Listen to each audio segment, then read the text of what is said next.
Let's speed that baby up. I want as live as possible for this absolute piece of action. Kiljardi going up against Vortex.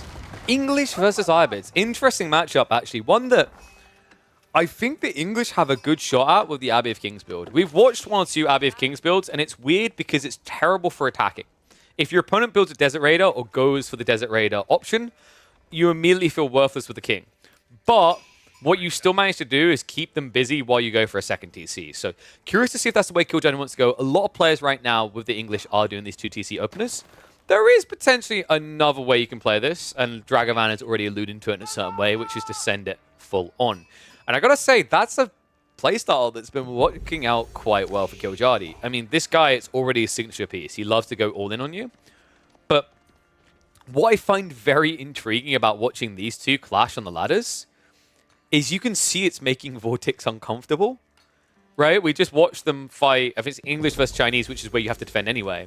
This is a similar matchup in the logic that you have to defend as the Ayyubids. You can't attack until castle, really, in this matchup. So this gives Kiljardi momentum on his side. I feel like whenever we see these two moving forward in tournament play, it's going to come down to who got the more aggressive pick. And that should be the person that wins. And there's a perfect meta for that right now. Average game time, 20-25 minutes. It's screaming for attack. Let's see how attackish they're going to get. So House of Wisdom about to be built. In this matchup, I actually think the Desert Raider is not a bad idea into Growth Wing. I wouldn't be surprised if we're looking at Growth Wing into Advancement, though. And there we go. Much better. I like this. The Desert Raider coming out. That one Desert Raider can keep the King at bay. Remember, the English King doesn't actually have very high base damage to begin with. On top of that, he's going to lose 20% to Camelonese, and he's going to be attacking a unit that has admittedly half his health pool, but 5 melee armor compared to 2. And on top of that, the enemy gets bonus damage against you, right? So like in terms of melee output, actually the Desert Raider is genuinely doing about double damage before damage reductions. It gets even more absurd when you calculate that on top. So really smart choice, and it means that Vortex isn't surrendering his eco-inflation a little bit later in the game. The other thing I like about this is by keeping the English King on the defensive, that Desert Raider, if he doesn't get contest with the King, if the King tries to avoid him, you can just start diving eco and attacking, right? Which means Kiljardi realistically can't get away with a 2TC build here. He's going to have to go all in. Yeah, mark my words. Like, people right now, they're asking, like, what's the solution to English? I actually think Ayyubids is a decent one. You know they're probably doing Abbey of Kings, and if you scout that, then you always go Desert Raider. If they are going Council Hall, do not go Desert Raider for the love of God. Just play Growth Wing, get a better eco, scale Horsemen, shut them down. Don't be suicidal, because building building Desert Raiders rather against archers is the definition of death. Looking at spawn as well. A lot of food situated on the north side. A little bit worrisome for Vortex because he doesn't have actually great resources to defend. In that, yeah, sure, he's got this deer behind him, but the deer are forward of the tree line. So you'd have to wall all the way around, which is very expensive. So that might be something that Kiljardi can look to exploit if he's going for an all-in, but he's not. He's actually just going for the 2TC on a delay. That's dangerous, actually. If it gets scouted, I mean, imagine in that situation, Vortex should just be diving, because remember, you know, Tech Up is about to complete here. He can harass with the first Desert Raider, defend with the second. And in fact, it looks like he's going to be rushing for that secondary. Stable plus archery range typically indicates second Desert Raider opening, unless he's really worried about the longbows. I am a bit shocked by the fact that he's potentially going Horseman. Yeah, okay, that's much better. So the reality is you don't need an archery range and a stables. You only really need a stables if you're planning on adding Desert Raiders and Horsemen in, right? Because remember, Desert Raiders can be built out of both production buildings. That's an edge for the Ayyubids that you don't usually see talked about a lot, but it's actually a big deal considering that this is a castle optimal civ. So spending 150 wood less to get your counters in is an insane savings on your timing efficiency, right? Like actually, it's the difference between getting an outpost, for example, here. Love the move out on the stone as well, just to gather enough of the arrow slits. Now, it looks like it's going to turn to a bit of a race, because actually that first Desert Raider is coming in at the perfect time to block Kiljardi's greed. And Kiljardi wants that backside deer, right? The north side is just too far out. So he's likely to shift south, and if he gets scoured by this Desert Raider, I'm not going to say it's going to be an absolute disaster, because remember, English do have short bows, but you could easily end up losing 2 villages. Especially if you pull, what, say 9 villages? 9 villages doing 5 damage per strike. 45, and it has 120. So you need 3 salvos, and it takes ages to shoot. But funnily enough, Kiljardi sneaks north side. Oh, well played, my friend. Yeah, I don't think Vortex was anticipating that. We have seen this sometimes out of the English, but typically in these type of games, securing that extra food feels quite nice.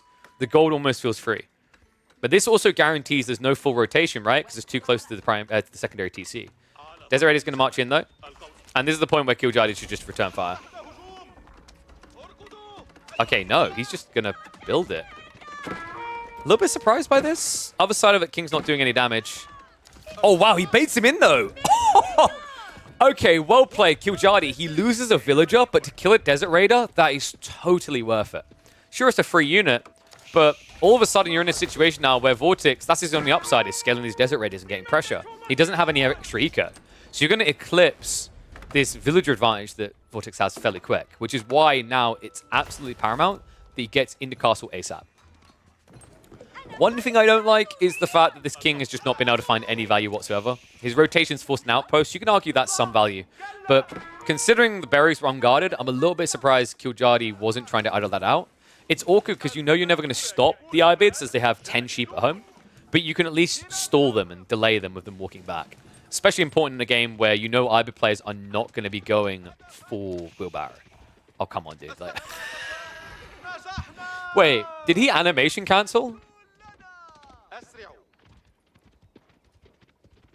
That looked like an animation cancel. I don't think he intentionally done it, but I know that this is something that's still in, right? Oh, man.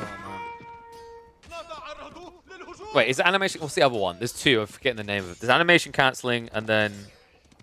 What we had with the scouts wasn't animation cancelling, right? It was something else. I think it was that. It's not the animation, it's the delay on moving after hitting that the Desert Raiders don't have, if I remember correctly. And this is something that still hasn't been fixed by the devs. Like I said, I don't think Vortex has done it intentionally. It's just something that can very easily happen. But it was kind of insane if you consider that like he was shooting and then immediately moving. There was like no delay whatsoever. Attack cancelling. Yes, attack cancelling. I think it's attack cancelling and animation cancelling, if I remember correctly. Yeah, basically there's a way that you can skip the full wind where if you shoot and then you click to move, he'll keep moving. It's not animation cancelling because he doesn't have the, like he doesn't skip the reload, but he gets to move straight away. Is it a confirmed bug? I'm pretty sure it's been a confirmed bug since last patch. In fact, it was literally in the rules for, correct me if I'm wrong, Dragoman should know because he was in the tournament. Then again, he was out in a very interesting way. I'm pretty sure in the Elite Classic, I think you played in Elite Classic, right, Dragoman? It was in the rules that you couldn't do it. I'm pretty certain of that. Oh, Palin's coming out. Was that actually worth it versus just attacking? It's close, but longbow attacking, yeah, I think the fact is you can't have your attack interrupted when you're building versus when you're attacking, right? So, like, probably was worth deploying the Paling to do that. Kiljardi is now going to be looking for his tech up, but Vortex is already underway and is indeed going to be the Growth Wing. Start stepping with Marines. Yes. The better way of thinking about it, actually, is like the way you could describe it, Dragovan. Like, I'm going to go Dota on this. We call it orb walking. Orb walking is where... Actually, orb walking is kind of different. You still have the animation, but you can kind of shoot, click, shoot, click, shoot, click to skip some of the wind down. So you basically get the hit, and then you skip the wind down, which is pretty typical in, I think, quite a few games, especially MOBAs, if I'm not mistaken. It is a weird one, though. I understand why it's not being allowed right now. Like, actually, it's awkward in that... All I'm going to say, Final Fortnite, because I don't want this to literally just turn into a dissection of the rule or whatever, is that it's very hard to police whether someone done it intentionally. It's the exact reason why animation cancelling wasn't banned with scouts. Because it's so hard to police whether someone done it accidentally or not, right? And yes, I think orb walking was also a Warcraft 3 thing, but I come from a Dota 2 background, right? So it makes sense why it's called orb walking in both. You know what the weird one is to me? Okay, 1's in chat if you know the term aim punch, 2's in chat if you know the term aim flinch. You can put both if you want. Because this is someone that's always comical to me, is that Call of Duty created an entirely new term from something that had existed and had a term for it for 15 years. Because aim punch is something that's existed in CSGO and I think maybe Unreal as well for ages. But like the weird thing is that Call of Duty decided to call it Flinch. I think back in the Black Ops days, which is weird. It already had a name. Anyway, weird kind of nerd side stories. Focus on the game. We have got the White Tower coming up. Kiljardi already has the wall on the north side. This is not too bad for him, right? Like, he can realistically just look to play it a little bit slower. I don't think you want to flood out here, because the issue with flooding out is you have to flood out Knights. And Knights will absolutely lose to Camel Lancers. So this is the nice thing for the Ayubids at this stage in the game. The relics feel almost free. It's kind of insane, but because your opponent has to go for White Tower, the biggest value point of White Tower is Knight spamming, because you get them every 18 seconds. It's like a mini Yorishiro effect. But you simply can't in this game due to Camelanese. You'll always lose that fight. You might be able to draw it if you have the attack speed on your side, but it's just not worth engaging with. In fact, if you guys recall, just the other week, we had a game with Recon in where he was playing English, and he tried to spam Knights against Camel Lancers. It didn't end well. It never will. It's impossible. Like, mathematically, it just doesn't make sense unless you're 20+ villages ahead. But at that stage, you could do anything and it would work.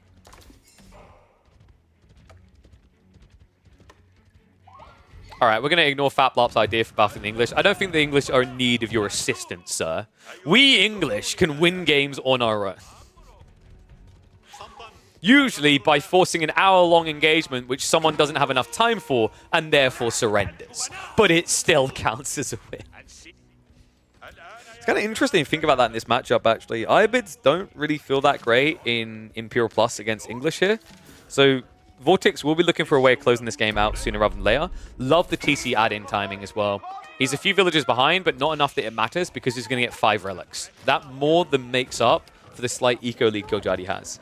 The advantage Kiljardi has elsewhere, though, is, of course, in these farms. They really start to come online in Castle Age with a 25% gathering speed buff. The way that you're going to see Vortex try to counter this is he has map control. So he doesn't need to rush farms. He can go berries, deer, as much as he wants. And there's nothing that Kiljardi is going to do about it because of what we mentioned around Lancers versus Knights. It's quite interesting, actually, because it's different with certain civs where I feel like with the Japanese, you could probably get away with building Mount Samurai against Camel Lancers. I don't feel like I'd recommend it, but you'd fare quite well considering you offset their entire charge, and your charge doesn't get offset, right? So it's actually a big edge. I do think in the Japanese matchup, though, it's much safer to just build Onimusha. Hoping more people are going to catch on to that. Anyway, Relic's now being targeted by Kiljardi, but he's way too late to this. He can maybe get 1 for his trouble, and oh no, you need to complete that. You really, really need to complete that. Oh yeah, I forgot you can do that. Okay, how do you guys feel about that? The fact that you can cancel a gate and come back to a full health wall? Because I still think it's a little bit crazy. You basically can get kind of like 4 or 5 palisade wall level of health, right? It's pretty powerful. 1v1, I've seen a Castle Mounted Samurai fight Camelot, so we both stopped to watch. They die at the same time. Yeah, I can believe it. It kind of makes sense if you think about the maths involved, right? Because you're taking 20% off of a sword attack at 23. So you're reducing him by almost 5 damage. And if you talk about the health of that, right? So it's like 10 strikes, but the lance charge itself is worth 35, like 36, I think it is. And then usually a Japanese player will have a melee attack advantage. So like I could see that being the case, where they both just slap each other down at almost the same time. And now looks like one of the relics is at least going home with Kiljardi tonight. Doesn't feel that great to give this much over, though. There's no denying that Vortex is clearly ahead. And now the Archer switch is coming in. And this is tricky because Kiljardi, he's only built into crossbows. Building the men-at-arms is probably your only way of playing this. They're not bad as well. With Armor-clad, they can actually tank quite the walloping from Camel Lancers. I don't really see any other way you can play this. Because the problem now is this cost-efficient army of archers will be able to just dive the base quite quickly. And sure, a lot of them are going to die to the White Tower. But once they're past that White Tower, there's nothing to intercept. So you really have 2 choices. You go men-at-arms or mangoes to assist now. The problem with mangoes, though, is at that stage you have nothing for Camel Lancers. You're wholly relying on the idea that crossbows can kill Camel Lancers before they hit the mangoes.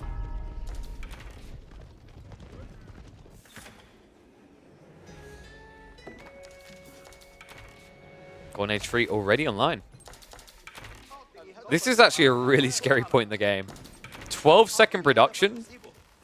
It's kind of bonkers. He's producing 20 archers a minute. It's scary when you think about it that way, right? 20 archers a minute out of 4 archery ranges? He's going to eclipse the army of Killjardy in a minute and a half. And by eclipse, I mean double the size. Because Killjardy's only got, what? The council hall and then an archery range, right? So he can produce 3 crossbows a minute. Actually, no. In fairness to him, it's more than that. 3 crossbows every 20 seconds. So 9. Half. And also these archers count you, right? The other problem as well is the more you go into crossbows, the more likely it is that Vortex is going to build a Manjanique right outside your base. And Manjaniques are super effective against English, not only because they rely quite heavily defensively on crossbows and longbows. It's because once you stop fighting them, they scud the farms. Yeah, this is going to get difficult fast for Killjardy. Archer's now arriving. Amulet's Bravery has not been taken yet. Attack speed on the crossbows has actually proven to be quite valuable here. Vortex should be looking now to go into Manjanique. Meanwhile, Killjardy is looking to go into a new age. Wow. This is bold. He's making a statement about timings here. And I am all for it. I've been saying the Wingard Palace is OP compared to the Berkshire. Like, the choice isn't even close anymore. We're going to find out if it really is OP. Because he's choosing to do this while Vortex is looking to all-in him. This is incredibly dangerous. Your only defense is White Tower. If that crumbles, you haven't got this strong point Berkshire to hold back. Tech up complete. Let's see what's going to be from Killjardy. I imagine we're looking at Wingard Footmen to stabilize. It's pretty smart, actually, because Wingard Footmen do have bonus range damage, range defense, rather. But on top of that, they get bonus damage versus Cav. So they die slower to archers, and they already have more health than men-at-arms, by the way. You save yourself 700 gold on getting the elite status for the men-at-arms. Actually, more than that, because he hasn't got veterancy. And then you still return more damage to the camel lances. That's sick. And he has not got Military Academy yet, so that's going to be very important if he wants to scale this quickly. In fact, I think Military Academy is the biggest must for him in terms of tech right now.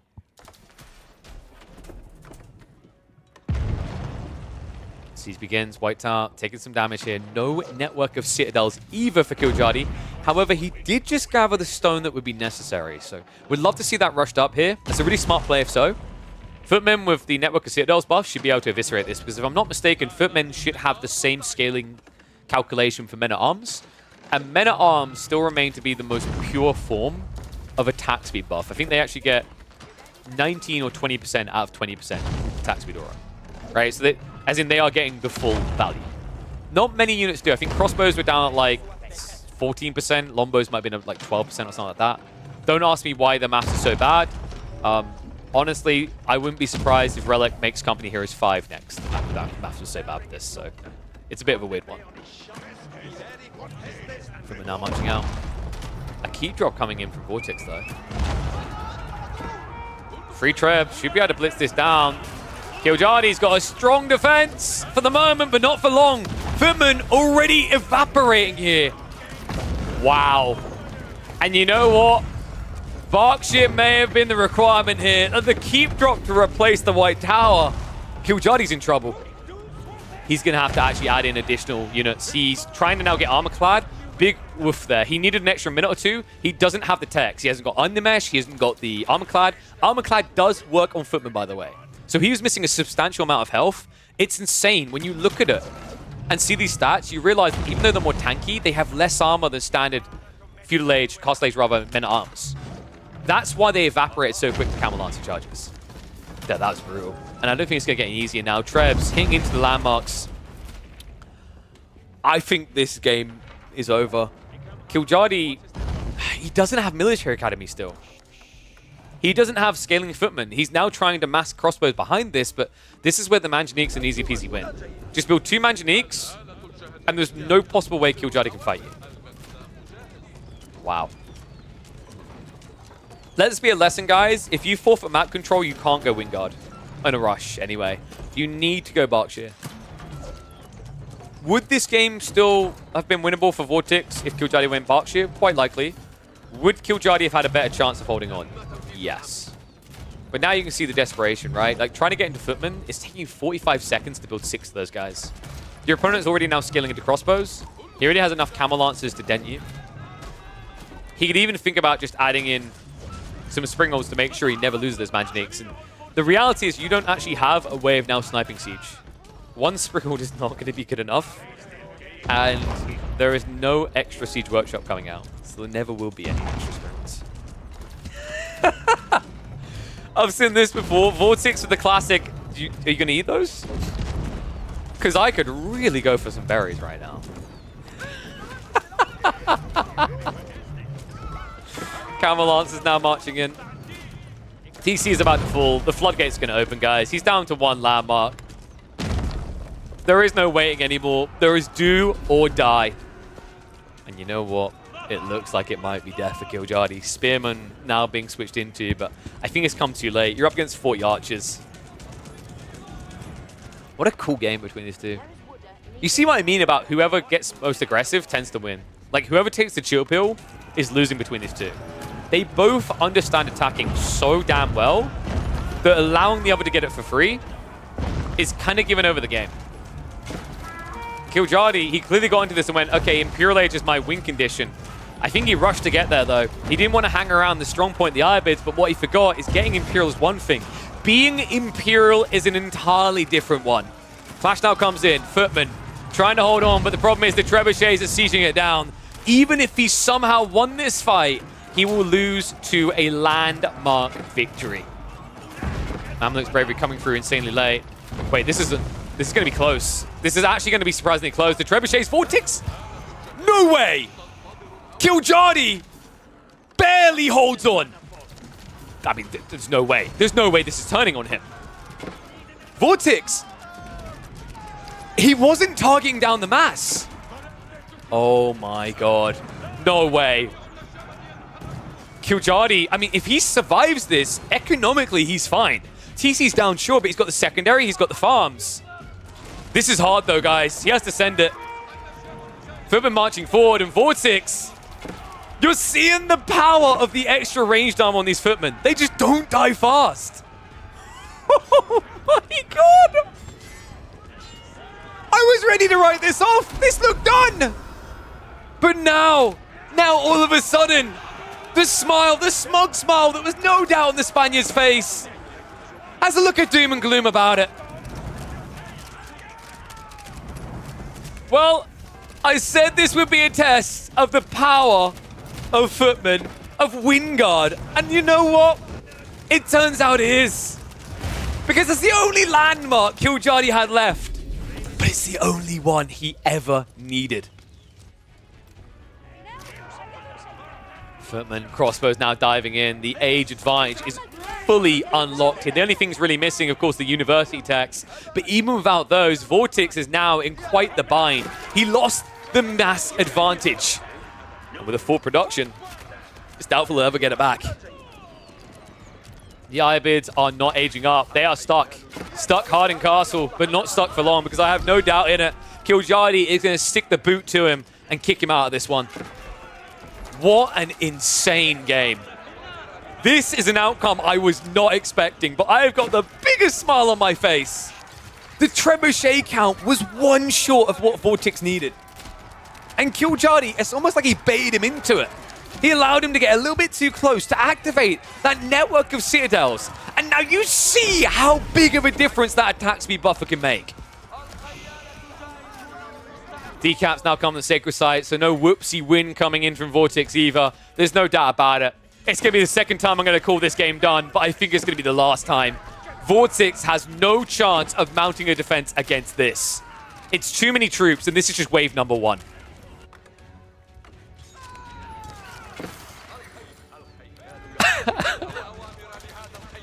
The crazy part is even when they're booming, they are looking to attack. What a crazy game. I'm impressed, thoroughly impressed by Kiljardi. And now, after he breaks the stranglehold, he's never running out of gold. He's moved out to the big veins. At the same time, at any given time, Vortex has about a third of his economy just not working. Crossbow wave is at least going to get cleared up, so Vortex is not absolutely dead yet. But he's not far off. Bombard can now move out to address the keep. And then, all of a sudden, you're still an entire age behind. You have at least got Advancement Wing to catch up. But it's fair to say that Vortex is not in good shape. By the time he would tech up, Kiljardi could easily have 30 Footmen. Wow, 30 might be a stretch. Did he get military academy? For the love of God. I just can't with this guy.